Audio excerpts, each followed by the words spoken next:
একদম ঠিক নাম রেখেছিস ফারহান। সরি ভাবি, আমি আগে মাপ চেয়ে নিচ্ছি। পরি কিন্তু একদম ফারহানের মতো হয়েছে, সেই নাক সেই চোখ। আচ্ছা বল, তারপর কি অবস্থা? এই তো বস। কই ভাবি, বাচ্চারা কই? ওরা একটু গ্রামের বাড়ি গিয়েছে। ভাবলাম অল্প কয়েকদিনের ছুটি, ঘুরে আসুক।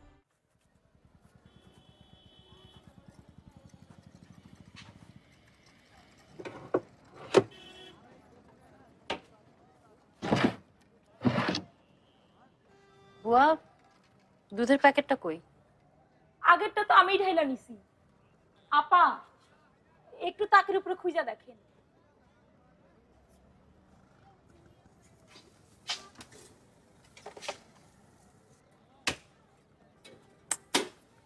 সবকিছু এরকম এলোমেলো করে রাখো কেন? গুছিয়ে রাখতে পারো না? এইটা কি কোন আপা? বাড়ির বউ হলেন আপনি, আপনার কথা ছাড়া গোছামু? আমার পেট খারাপ না মাথা খারাপ? কেমনে গোছাইতে হবে আপনি কয়ে দিন, দেখবেন একেবারে ঝকমকা হয়ে যাবে। বুয়া,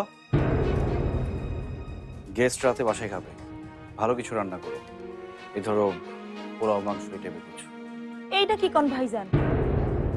মানে আমি তো এইসব ভালো করে রাখতে পারি না। মানে কি কিছুই রান্না করতে পারো না? রান্না হয়ে যাবে, চিন্তা করতে হবে না। সেটার কোনো দরকার নেই। বুয়া যেটা যতটুকু পারবে সেটাই রান্না হবে।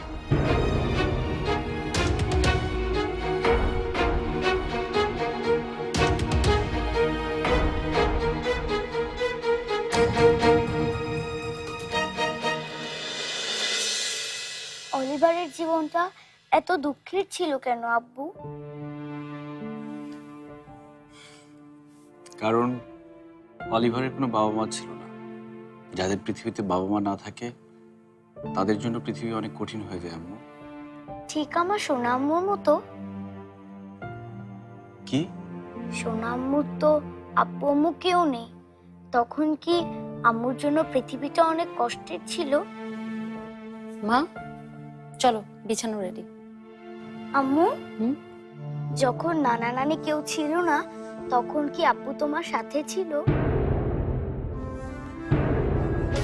তুমি খুব বেড়ে গেছো পরি, চলো চলো এখন। এরকম করলে তোমাকে আর গল্প শুনতে দেবো না, চলো। থাক না, গল্প শোনা শেষ হলে আমিও কি বেরিয়ে দিয়ে আসবো।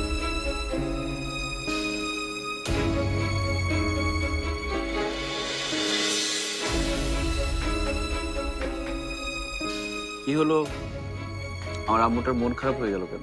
দেখো না আব্বু, আম্মু সব সময় আমার কথায় রেগে যায়, আমাকে আর একটু আদর করে না। কে বলেছে তোমাকে আদর করতে চায় না? 100 বার আদর করে। আমার এই ছোট্ট পরীটাকে আদর না করে কোনো উপায় আছে?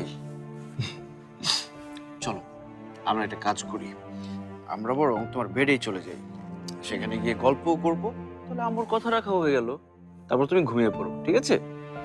ঠিক চলো। আছে, কিন্তু আমি যখন ঘুমাবো তখন তোমাদেরকে আমার সাথে থাকতে হবে, তোমাকেও সোনা আম্মুকেও।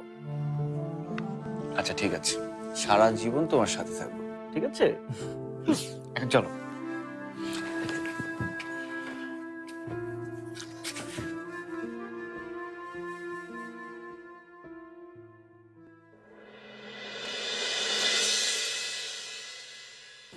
তোমার কোথায় কোথায় ঘুরতে ভালো লাগে বলো তো? জানি, তোমার কি সমুদ্র পছন্দ নাকি আকাশ? সমুদ্র। তাই